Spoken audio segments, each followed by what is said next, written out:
It is Pierre, and I'm here in front of this giant tank and the armory here in New Jersey. We are in the town of Lawrenceville, and they are putting together a community event that you must see because it has so many opportunities for people to create their own future. It is the kind of thing that people everywhere can use to shape the kind of world they would love to live in. So come on, let's go inside and see what they are up to. Hello, here we are today at the FutureSearch in Lawrence, New Jersey. It is an amazing thing that is put together by the residents of the community, and they are going through a process which builds for them a new future. And we have Ralph Koppelman, who's the organizer of the event, and he's going to tell us a little bit about the process and what they are doing today. So nice to have you today, Ralph. Pleasure to be here, Pierre. Nice to see you. Let me explain a little bit about the process of FutureSearch and what we hope to accomplish here. Yes, please. This is actually a 3-day event. There are over 100 people here, and they are engaged in producing 3 specific outcomes. One is what we call a common ground agenda, a clear list of long-term goals around ecological sustainability for Lawrence Township, which is a township of 30,000 people in central New Jersey. A second outcome will be specific action steps to implement each of those goals. And the third is the universal commitment of everyone here to both the agenda and the action steps. So we're building a stronger sense of community even as we create the agenda. So the agenda and the stronger sense of being together reinforce each other. This is wonderful. So it is the kind of thing where young people and people who own businesses, people who live in the community, people who have an interest in the community, they come together to build this as one group? Yes, we have deliberately tried to balance the people that are here. Yeah, but I mean, it's like you have to get them aware in a way that's not going to push them so much that they want to represent businesses, educational institutions, both private and public, both high school and university level. There are environmental activists, there are elected members of government and government officials from the state level. There's a county official here, there are volunteers on the township committees, the open space committee, and groups like that, the environmental commission. Like doing some kind of environmental science class at a younger level, like a middle school level or an early high school level. There are farmers and people who are interested in food as a way we relate to the earth. The group seems to be looking at how do we balance enriching the organizational and institutional response to sustainability on one hand and enabling strong, educated response on the part of individuals, things we can do in our own homes, in our own lives, that move us all towards sustainability. This is wonderful. I know there is a huge map on the wall behind us we are going to see in a moment. It is called a mind map, and I cannot wait to have you show us all about this because it represents the collective ideas of all of the people in the group. It is an amazing thing. Well, it's amazing, and what it represents is the group's sense of all the trends that are happening now, all the large global and national and regional trends that are happening now that could be affecting our ability to move into the future in a sustainable way. Okay, but then that would mean that there would be somebody out there buying our recyclable paper. And if you look at those trends, and if anyone in their community does a similar activity, you will find that most of them turn out to be pretty negative. Charts around, so we're sort of in this kind of oblong circle here so people can see. When you ask people to cite the trends that are affecting us now, most people will cite all the things that they're afraid are going on that could prevent us from becoming. So that happens, that map gets generated early in the game, early in the conference.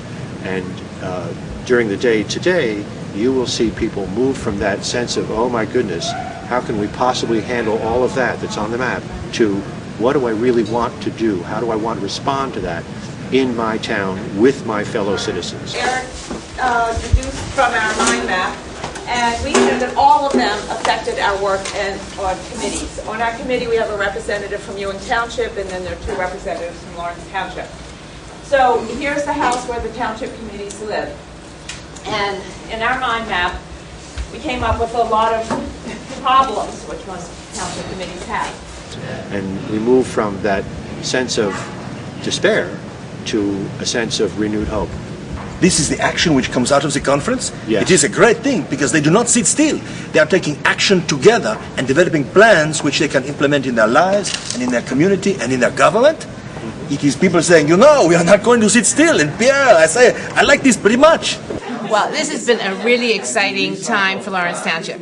I think it's been building over many years, bringing together so many citizens to put their minds together, come up with what they see as their vision for Lawrence Township and the future being more sustainable. What we're doing is finding where the overlap is.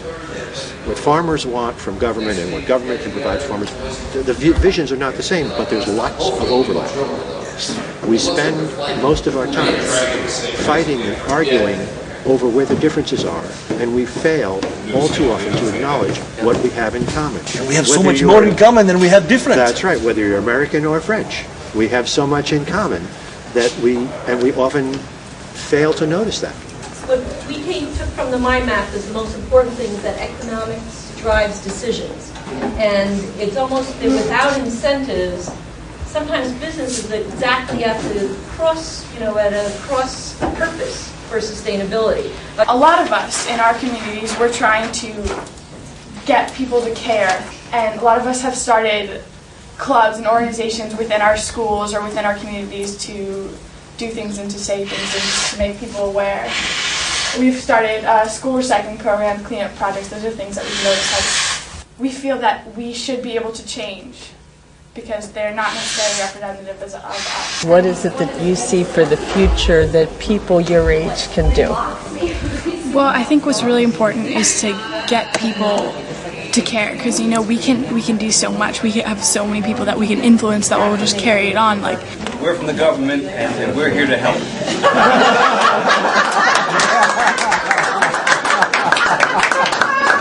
And we took all these trends here and we reduced it to these 5 because we thought it was close enough for government work. So these are the ones that we thought were most important or meaningful to our government group here.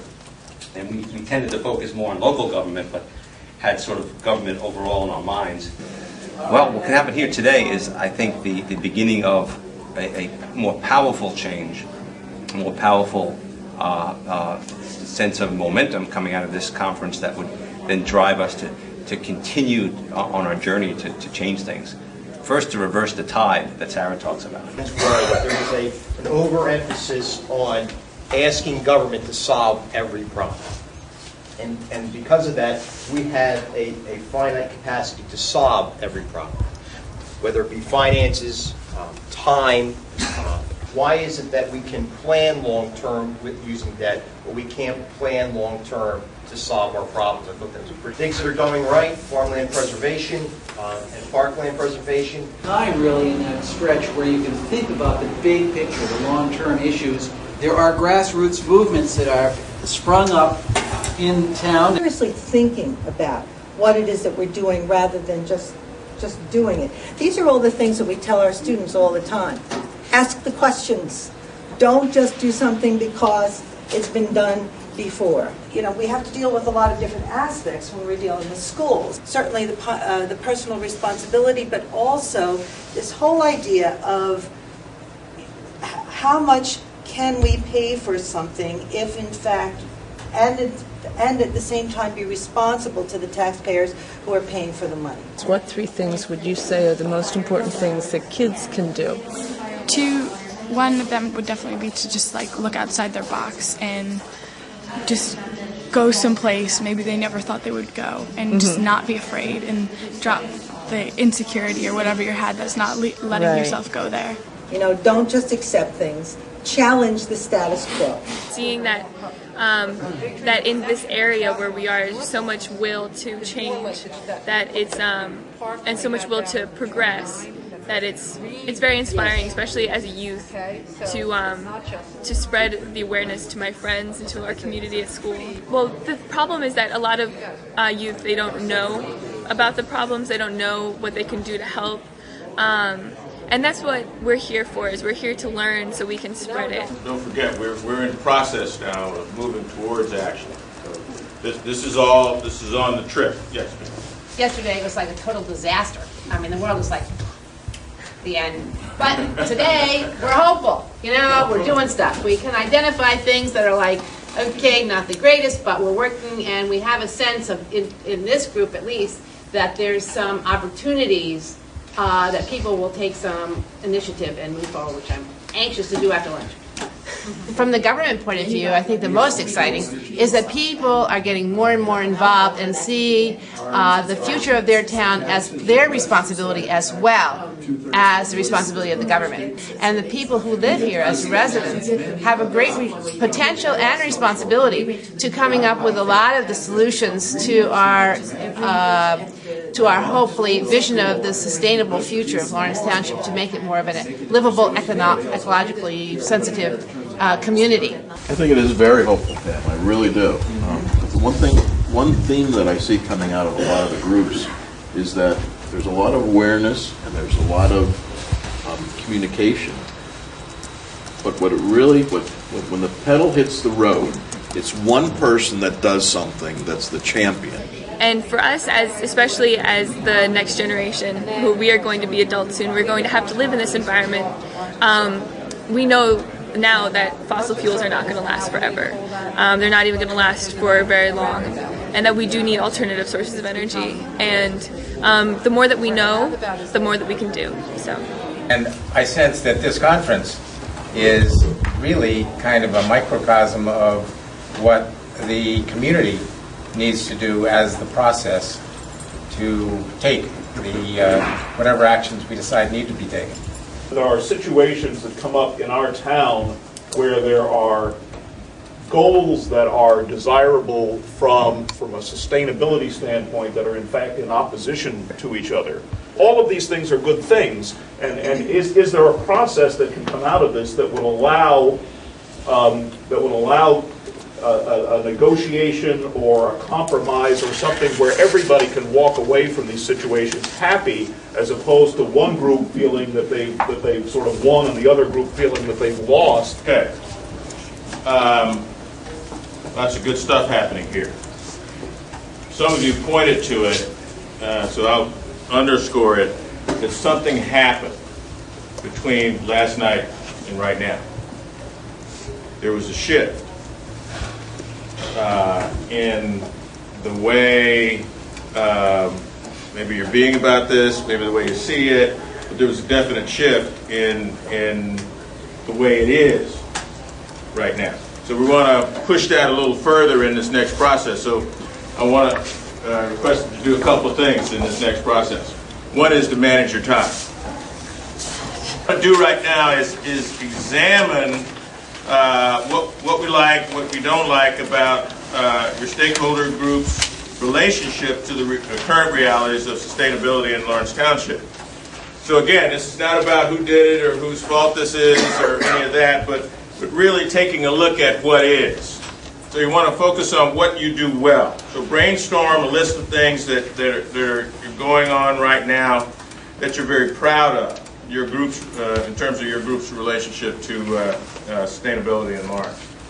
Okay, what are you proud of? And then, of the things going on right now, what are you sorry about in terms of your group's involvement with sustainability? In other words, where have you dropped the ball? Or simply done in a way that would have actually achieved the desired result? So Dean, tell me something about what you are seeing amongst the group, the kinds of things you have seen in this process, and what you think might happen out of it. Well, what I've seen so far in this conference is the diversity of this community come together. We have the young high school kids and the senior citizens coming together and realizing that they're not as far apart about the kind of future they want to create as they might think. So that's exciting to watch. Yes. And that is the real message, that we're in this together, and if we don't work together, we're never going to create a new future. Take a deep breath. And as you breathe out, close your eyes.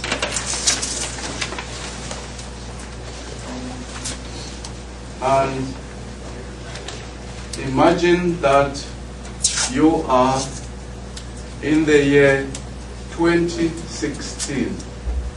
All the things that you've wanted in creating the conditions for sustainability for Lawrence have come true. You are living your dream. You are in your dream. That's your current life now in 2016.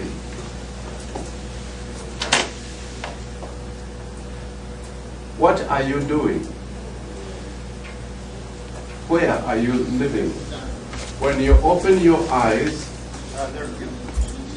you are going to begin to live your dream and present your dream visible, to be able to present it to other people. Share that dream to other people. Be as creative as you wish, because your scenario, your dream, reflects the choices of everyone in your group. Your dream needs to be feasible, possible for you. You've done it. You've achieved it. It is something that really excited you to get there. Something that you really wanted, and you've got it. And you've worked hard to make it happen. There is no limit to the cost. The Bank of America has all its resources at your disposal. People who are here today are very committed to not just thinking about what's going on now, but to committing themselves to a future plan. I'm in the unfortunate position I have to follow up on that.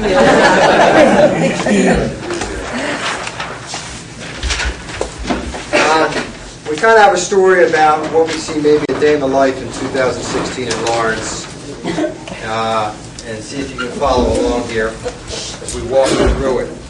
Our little town of Lawrence now, which you'll see bisected by bike paths throughout that gets you to anywhere you want to go in Lawrence if you choose to bike or walk there. But the day starts with somebody waking up in their solar-powered home, and because of the amount of folks in the town now who are using solar and tapping more into wind power, we have 50% less pull on the grid from the township of Lawrence than we do today. Also, they're proud of their pesticide-free ground and grass, and so they're able to figure out ways to grow a nice, healthy lawn using less pesticides. Taking the New Jersey Transit system that we've now linked up with, who are using buses that run on alternative fuels, to their place of employment within Lawrence, hopefully, where you'll see in the Lawrence Shopping Center now we have a mixed-use type of environment where also there's a whole effort in education going on for our kids around teaching them about indigenous living, meaning getting reconnected back to the earth. So farms are dedicated and are working in a cooperative fashion with distinct communities. For instance, the Slackwood area would have a farm dedicated to them, and that they also have to work that farm, and so they get to reap the benefits of the work on that farm, and the farm is also helping support that community. So in essence, there would be a Slackwood co-op, as one example. So distinct communities would have a distinct farm working in tandem. The kids also get the benefit from the fact that part of their curriculum is based around teaching them sustainability issues, ecology sustainability issues. So one idea would be they actually go and work the farm one day a week. At the township government level, there's a whole new mindset around how development is approached. So there's these new development guidelines in place where things like whatever we do, we have to do it in, not only so that it's good for Lawrence, but it's also there's little to no negative impact for our neighbors. Oh, and I'm sorry, one other thing is there be distinct town center developments where we have a natural kind of possibility already. Obviously you have Main Street up here, which could be further developed to be more of a town center feel, more accessible for walking, and designed in such a way that it encourages folks to come together and walk and mix and mingle.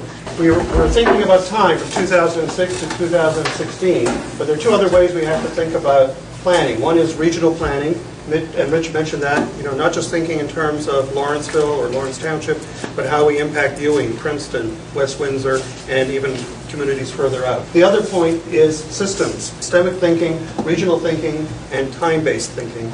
And that's going to lead, as Rich said, to a reduction on our draw on the electrical grid from what is 100% today to perhaps 50% in 2016, reduction in the use of pesticides and other harmful chemicals, perhaps down to 25% of what it is today, and use of fossil fuels internally down to perhaps 50%. And what that means is that we are moving from the burning platform to the floating dock. Thank you very much. We started to think of specific ways that we can make Lawrence more sustainable. And we were thinking local, not global, not regional. We talked about all new construction being green buildings. Well, how would we pull that off? Well, we're doing this in tandem. We're going to tell you how we're going to get there as well as what our ideas were. We would reduce fees for building permits for green buildings. In other words, if you're going to come in and you're going to be environmentally responsible, it's going to cost you less to build in Lawrence as long as you pursue that. Now, that's complicated. There's a certain amount of our budget that's based on fees. It's an income generating part of the budget. It's not just to run that one department. So there's a lot that goes into these ideas. What we thought would really be helpful was solar panels on every roof and in every business parking lot. We have a 10-year mandate. You got to get there in 10 years. If a property were to exchange hands, that would be imposed at the time of resale. You need a new CO, we want to impose solar panels on your roof. Businesses are told you have 10 years to plan for this. The township auto fleet, I mean, it turns over, every 3 years a new vehicle gets bought, and as each vehicle gets bought, it's a hybrid vehicle, or it becomes a vehicle that doesn't need any fossil fuel at all. And then there was the idea that in order to foster this idea of individual responsibility and getting people to actually act in a manner that reduced the consumption of scarce resources, we would encourage and try to create in the neighborhoods shared resources regarding, for instance, tools. And these communities, these smaller neighborhoods, would all be linked, as was suggested before, by bike paths that would connect all of the neighborhoods and all of the public spaces.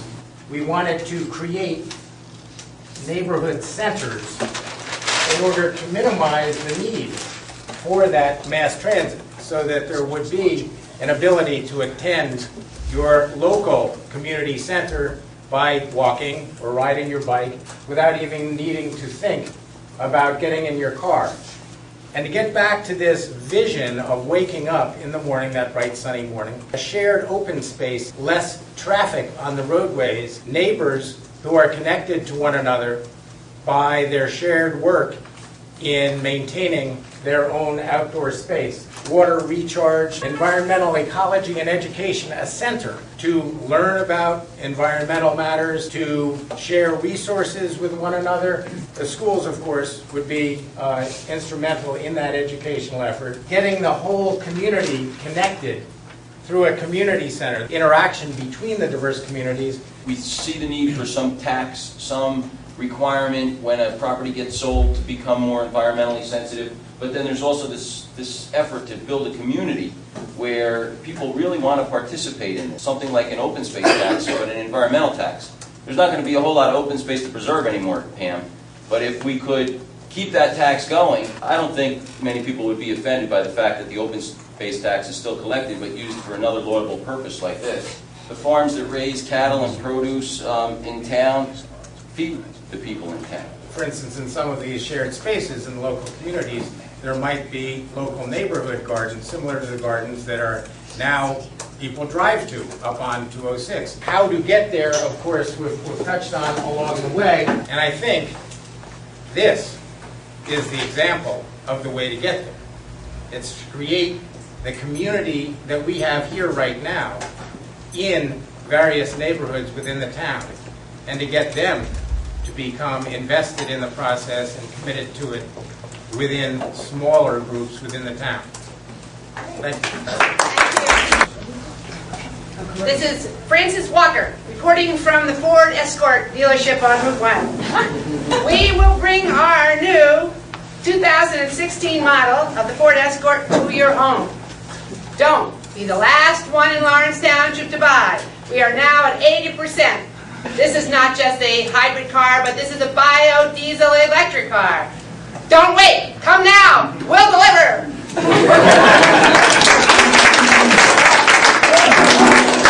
Mrs. Cheese is proud to announce that tomorrow, April 1st, we will be converting to totally energy efficient appliances. And remember, delivery is free. For other news stories, we now go live to Terry Fernandez at the Recycling Center. Well, actually, I'm at the Lawrence Township Center. Ever since we were recognized by the world community as the model municipality for recycling, we have been getting visitors from all over the world. We have Hans and Klaus here from Sweden. They came over to get some ideas of how we have been so successful. We have, just to mention, just to bring everybody up to date, our website for recycling and sharing, where all township residents can put and list what they don't want and go look for what they need, has had more hits than MySpace.com. We are now reducing garbage pickup since we have almost no garbage in town. We also have the Lawrence Waste Exchange run by the high school students. To the poll farm, where Nancy's going to tell us that the polls have returned. Kurt, can you hear me? Can you hear me? There's a lot of static from the strong breeze generated by the 200 windmills recently installed on this preserved site, making it reminiscent of the days when AT&T had hundreds of poles here for their overseas telephone lines. Watch your electric bills closely, people, because a major decrease will come in the near future. Well, it's not just wind power, but water power. We found out from our local correspondent. What's your local name? Mermaid here, swimming up the stream. I want to announce that after 10 years, we have cleaned up our streams. 10 years ago, as you all know, dead, dead, dead. All they were was dead. Now, fish are swimming, tadpoles are chirping. No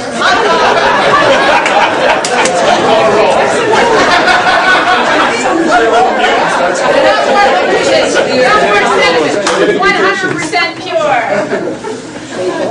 Bring your cup, take a drink, it's perfect. Trust people more. Trust people more. And I guess just like test yourself. And sometimes that's the biggest learning experience is when you automatically put these like binds on the way you act or your mind. Yeah. But when you go out and test them, this knowledge is unveiled of like why you ever did that. Well, thank you for talking to us today. Thank you for giving me the experience. Yeah. Do you think a future plan is possible out of the ideas from the group today? Definitely. It may not be what you and I might sit down by ourselves and come up with. It'll be what all the people who are here will come up with. Now, if some other community wanted to use this process, what would you say they could do to get started? Well, we started with a big town meeting last year. We called it the Greening of Lawrence Township. We had a speaker, Sarah James, who's written a book on the natural step. But what she says in the book is that you need some fire souls. You need a few people who are really fired up. There's always a few people who get things going, you know? Yeah. And this has been true here too. This conference has been supported by the big businesses in town, Bristol Myers Squibb and ETS, the Community Foundation, the Lawrenceville School. So we're trying to make sure that we cover all the different stakeholders in Lawrence Township to be as inclusive as possible in this whole, so that it will be in itself sustainable, right? Thank you so much. This is wonderful. Great. There you go.